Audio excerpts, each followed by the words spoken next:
with Greek and the Six, and I'm here with Chef Peter Minaki, a good friend of mine, and introducing a brand new cooking show. Cooking with Kalofagas. Of course, makes sense.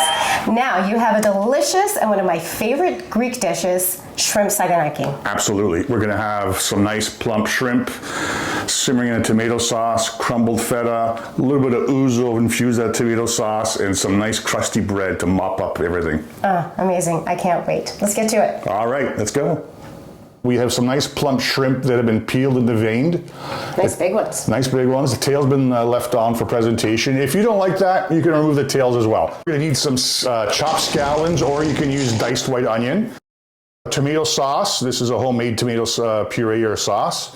Chopped fresh parsley. A little bit of chili flakes if you like the heat like I do. Garlic. If you want to get your garlic a little bit more fine, put a little coarse salt on it and start doing that on your cutting board, and it's going to help pulverize and get smaller pieces of garlic. Greek feta, and we're going with Vavoni, the most well-known brand. You can get it at Greek specialty stores. Even the Costco here in Canada carries it. I like to have my Shrimp Saganaki a little ouzo. Of course, extra virgin Greek olive oil, Greek sea salt, and fresh ground pepper. Shall we get started? We got about a medium-sized skillet on medium-high heat. Adding our olive oil into a pan, just a little bit. Okay. And in go our shrimp.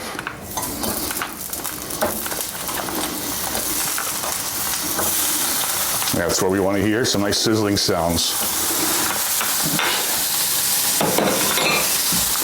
I'm going to season our shrimp just lightly, because remember, this shrimp saganaki dish is going to get flavor and that brininess also from the feta that's going to be added later on. Okay, so salt and pepper. Salt and pepper, yeah. Season as you go. Shrimp don't take very long. Another little tip. When your shrimp forms a C on both sides, it's cooked. When it forms an O, it's overcooked. Let me flip these. We just want to get some color to them. They're going to be partially cooked, and we're going to add them towards the end. This is a dish that you can serve anytime, but it's really nice during the summer. In the summertime when the tomatoes are ripe. Are you ready? We're going a little off the recipe here, but I like to add a little pizzazz to what we're doing, so we're going to add a little bit of ouzo to deglaze the pan. There we go. Oppa! Ooh la la! Whole new meaning to shrimp saganaki, huh? Yes. All right. You can't have saganaki without a little bit of bling going. Exactly. We're going to let that... The alcohol's burning off, okay? Mm-hmm. Don't try this at home, folks, unless you know what you're doing. Unless you know what you're doing, all right? Okay, so... Job is done. I'm going to take the shrimp off. There we go.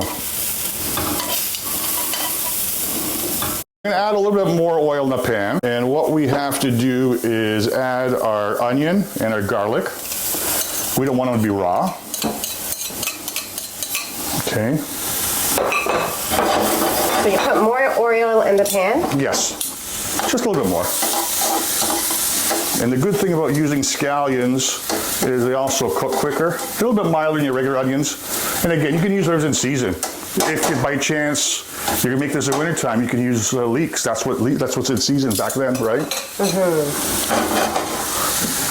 At this point, what we want to do is just soften. We don't want to have raw onions that we're gonna be biting into when this dish is done. And now we're gonna add our tomato sauce.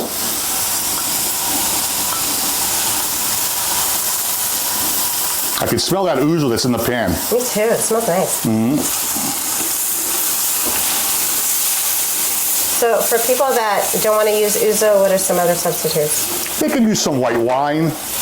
You don't have to, if let's say they don't want alcohol, or they don't think alcohol is fine, but you should know when you're cooking with alcohol, you're supposed to cook off the alcohol anyhow. That's so right. Even people that abstain from alcohol, or maybe, people have cut that out of their lifestyle. You can add a little bit more oil. Olive oil is good for you. It's healthy. It's a good fat. Mm-hmm. I love olive oil. You know the way we are, Anna, when we're cooking, it's like one steamboat, two steamboats. Yes, we love it. We've lost count. Yep. At this point, I'm going to add also the ouzo. Okay. It looks nice. That's a nice color. Mm-hmm. And this is a tomato that you pureed. Yes. People can use tomato puree. You can buy it, but you can even just get it. There's a lot of good tomato sauces out on the market that are ready to make. We just open the jar, you can use them. Now, we're pretty much done. The shrimp go back in. Gonna have a nice bath. And looks nice.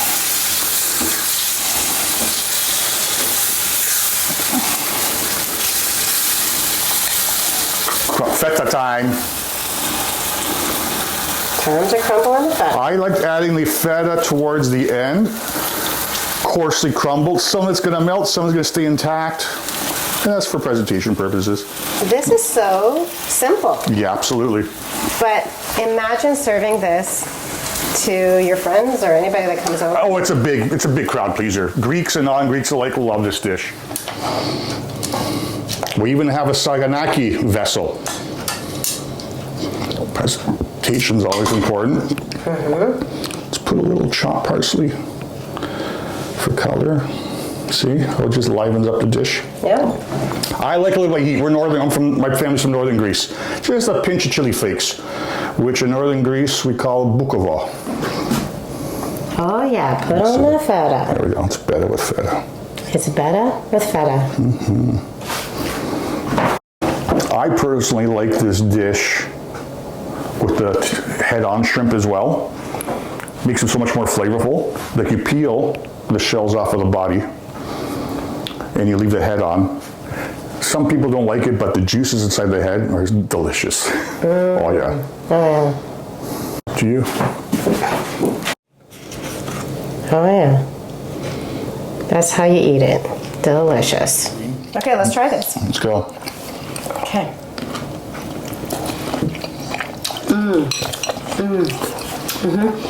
Remember, I only add a little bit of salt at the beginning for the shrimp. Nothing else. So good. Doesn't need it. Wow. Because you got the feta. The feta, the ouzo on the shrimp. Mm-hmm. Amazing combination with this bread. Amazing. It's all right, I'm picking out. It's all right. Cheers. Slidamas.